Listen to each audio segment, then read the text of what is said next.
Cerita kali ini berjudul Janda Kaya Usia 60 Tahun, Terjebak Cinta Pemuda Usia 27 Tahun, Cinta atau Tipu Daya? Di usianya yang ke-60, Nadine bukan hanya seorang janda biasa. Dia kaya raya, hidup dalam kemewahan, tapi tetap saja kesepian.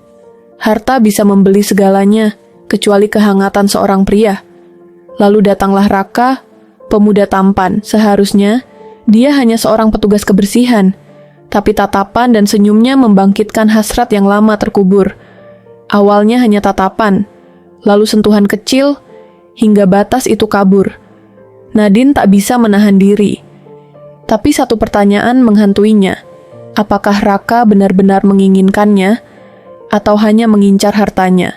Di usianya yang telah menginjak 60 tahun, Nadine tak pernah membayangkan bahwa hatinya masih bisa bergetar seperti seorang gadis belia.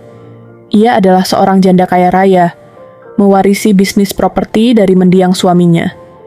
Wajahnya masih cantik, terawat dengan perawatan terbaik, kulitnya putih bersih, tubuhnya ramping untuk ukuran seorang wanita seusianya. Namun, kesepian kerap menjadi bayang-bayang dalam hidupnya. Suatu hari, hidupnya berubah ketika ia bertemu Raka, seorang pemuda tampan berusia 27 tahun yang bekerja sebagai petugas kebersihan di kompleks perumahannya.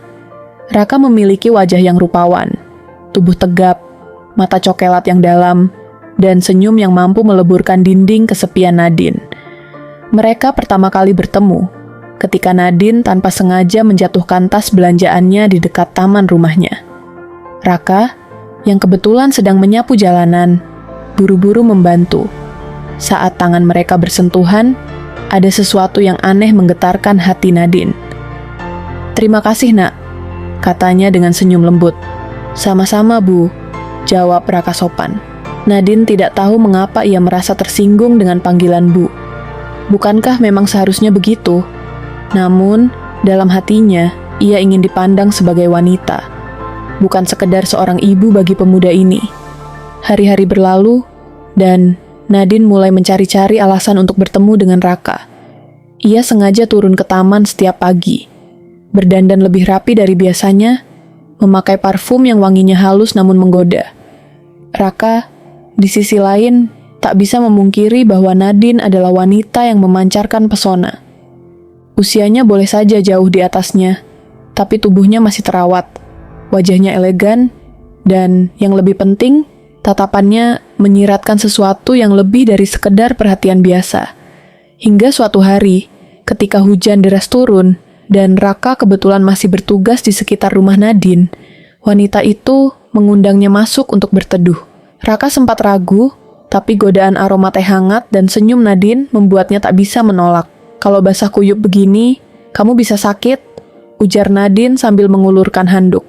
Raka menerimanya, tapi saat hendak mengeringkan rambutnya, Nadine tiba-tiba menyentuh wajahnya. Jemarinya yang lembut menyusuri pipi Raka, membuat pemuda itu tercekat. "Maaf, aku hanya ingin melihatmu lebih dekat," bisik Nadine. Raka menelan ludah. Ada sesuatu di mata Nadine yang begitu kuat. Sesuatu yang membuatnya bingung antara rasa hormat dan ketertarikan. Dalam hatinya, ia sadar bahwa Nadine bukan hanya seorang wanita tua kesepian, tapi juga seorang wanita yang memiliki keinginan dan hasrat. Malam itu, batasan antara mereka mulai kabur. Nadine menawarkan pekerjaan tambahan kepada Raka. Bukan hanya sebagai tukang kebun, tapi juga sebagai asisten pribadinya. Gaji tinggi, fasilitas menggiurkan, dan tentu saja kedekatan yang semakin sulit dihindari. Banyak yang bergosip di sekitar mereka. Tetangga mulai mencurigai hubungan aneh antara Nadine dan pemuda itu. Bahkan, putri Nadine sendiri, Melissa, tak tinggal diam. "Ibu sadarkan, apa yang ibu lakukan ini?" Suara Melissa terdengar marah saat ia mengunjungi rumah Nadine ibunya. "Dia hanya memanfaatkan ibu. Dia laki-laki miskin yang melihat harta ibu." Mendengar itu, Nadine hanya tersenyum tenang.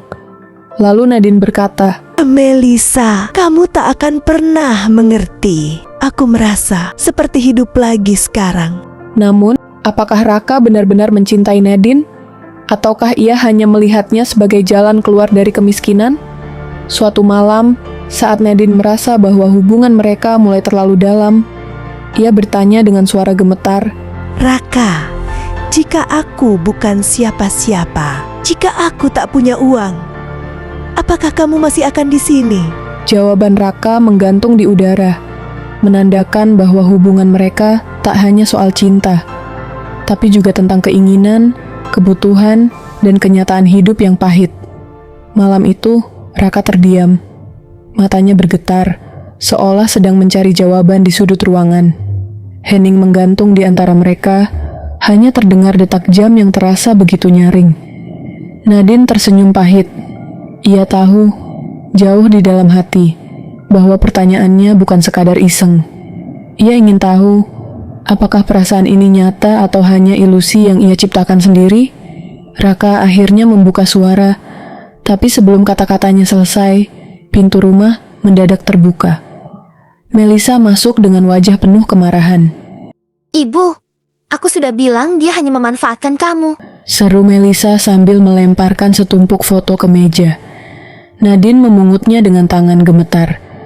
Foto-foto itu menunjukkan Raka sedang berpelukan dengan seorang wanita muda di sebuah apartemen mewah. Siapa wanita di foto ini, Raka? Suara Nadine bergetar. Raka langsung pucat. Bibirnya terbuka, tapi tak ada kata yang keluar. Melisa menyeringai sinis, lalu berkata, Wanita itu jelas pacarnya. Bu, wanita itu pacarnya sejak lama. Tapi sejak bertemu ibu, gaya hidupnya berubah drastis. Aku sudah menyelidikinya. Raka tak lebih dari seorang laki-laki mokondo yang bermain dengan hati ibu demi uang.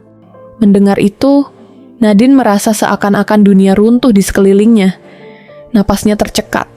Ia ingin marah, ingin menangis, tapi di balik itu semua, ia juga merasa bodoh. Apa ini benar, Raka? Kamu telah mengkhianatiku. Tanyanya dengan suara parau. Raka menunduk, tak mampu menyangkal. Aku awalnya memang mendekati ibu karena harta, tapi sekarang aku mencintaimu. Aku tak bisa menyangkal bahwa aku terpesona olehmu, Nadine. Nadine menatapnya dalam-dalam. Apakah ini cinta? Ataukah hanya kebiasaan yang berubah menjadi perasaan? Melisa mencibir. Jangan dengarkan dia, Bu. Dia hanya mencoba menyelamatkan dirinya sendiri. Hati Nadine berperang, tapi akhirnya ia menegakkan bahu, mengusap air mata yang menggenang di sudut matanya, lalu berkata dengan suara tenang, Raka, aku mohon, keluar. Raka terdiam beberapa detik sebelum akhirnya melangkah mundur.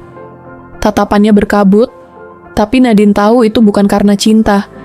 Itu adalah ekspresi seseorang yang menyadari bahwa ia telah kehilangan segalanya. Saat pintu tertutup di belakang Raka, Nadine menghela napas panjang. Ia tersenyum tipis, bukan karena bahagia, tapi karena ia tahu ia akhirnya menang melawan kebodohan hatinya sendiri. Terima kasih ya, anakku, Katanya pelan. Melisa mendekat dan menggenggam tangan ibunya erat. Dan untuk pertama kalinya setelah bertahun-tahun, Nadine merasa bebas. Ia telah kehilangan seseorang, tapi di saat yang sama, ia juga menemukan kembali dirinya sendiri. Beberapa tahun kemudian, Nadine tetap hidup bahagia dengan bisnisnya. Menikmati hidup tanpa merasa kesepian lagi. Sementara itu Raka, ia kembali ke kehidupannya yang biasa, tanpa kemewahan, tanpa kesempatan kedua. Cinta bisa palsu, tapi karma tidak pernah salah alamat. Terima kasih sudah menonton Drama Hati. Jangan lupa like, komen, dan subscribe, agar kalian tidak ketinggalan cerita-cerita seru berikutnya. Sampai jumpa di kisah selanjutnya.